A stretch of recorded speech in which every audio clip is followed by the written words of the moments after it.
Okay, Paul is once again on the run, fleeing for his life, first of all from Thessalonica, then from Berea, which was not that far south from Thessalonica, as Jews from Thessalonica came down to Berea and stirred up the crowds against him. And so we left off last time in Acts 17 and verse number 14. Then immediately the brethren sent Paul out to go as far as the sea, and Silas and Timothy remained there in Berea. Now those who escorted Paul brought him as far as Athens, and receiving a command for Silas and Timothy to come to him as soon as possible, they left. And so Paul goes very far away. Let's just go back to our map really quick to show you what happened here. Here we are. This gray area is modern-day Greece, and the north would be Macedonia. There you'll see Thessalonica and Berea, and then you see the line of Paul's journey take him out into the Aegean Sea and way far down along the coast, and he comes around here and lands there at Athens. I think was the capital of Greece.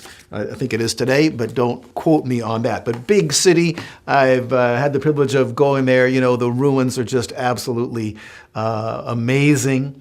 It's world class, let me tell you. And you can go right to the spots where Paul ministered there in Athens to this day, and imagine him speaking there with the philosophers of Greece.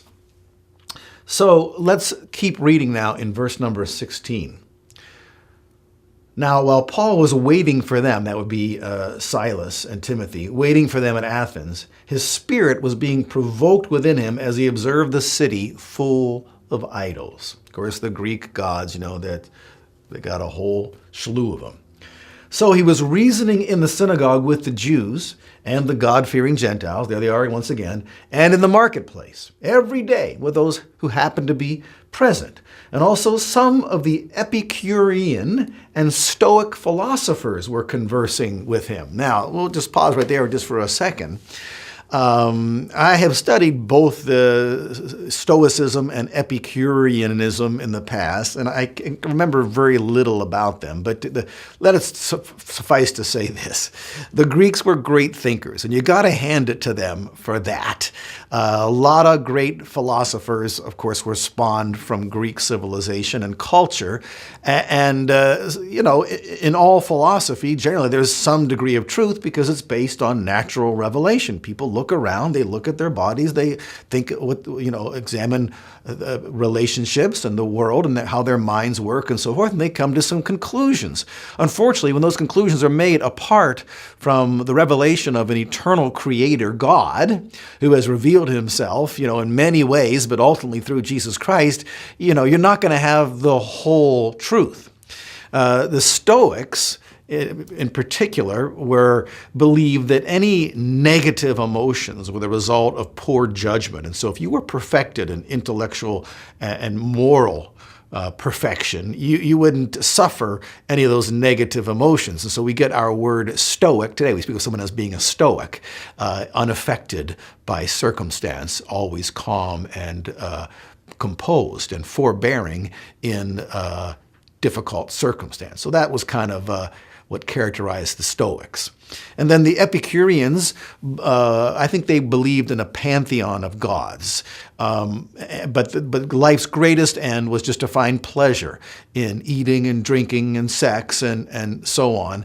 Not to the degree of hedonism, as it is sometimes thought, but still, just your basic materialists who are living for what life has to offer apart from God.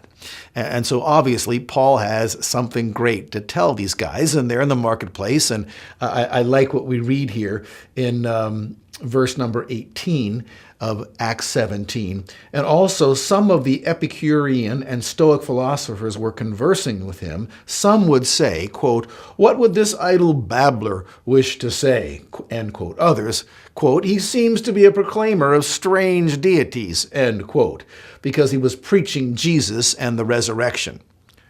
Good point. Now, anytime you want to discuss with anybody who's philosophical to any degree, and I guess everybody could be considered philosophical to some degree, the starting place is Jesus and the resurrection. That's the starting place. No sense arguing with them about the legitimacy of their philosophies and so on and so forth. You've got something so much bigger, so much higher to talk about than those things that are just the sum of human conjecture and philosophy. Let's stick with Jesus. And we think, well, in order to win them, we got to come down to their level. Well, there is some truth to that, and we're going to see Paul do that very thing. But notice that the first thing that these philosophers noticed was this guy's preaching Jesus as a deity and his resurrection. Nothing comes close to that as far as talking points, conversation, pieces. I mean, that takes the prize of everything that anyone can talk about. It's the highest, it's the utmost, it's the most sublime. I mean, we'd be foolish to lower ourselves and without starting at that point. Verse number 19.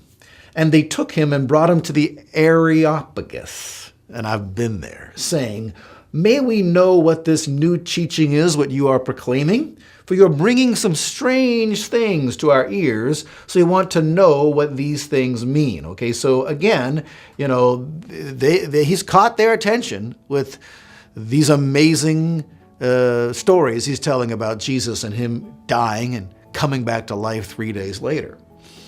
And I like Luke's parenthetical comment in verse number 21.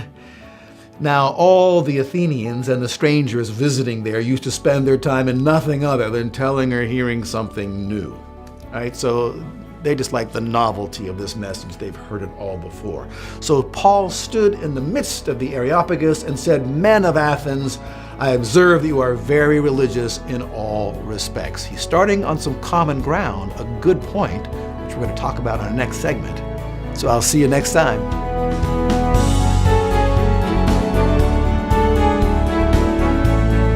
HeavenWord 7 is made possible by the financial support of viewers like you.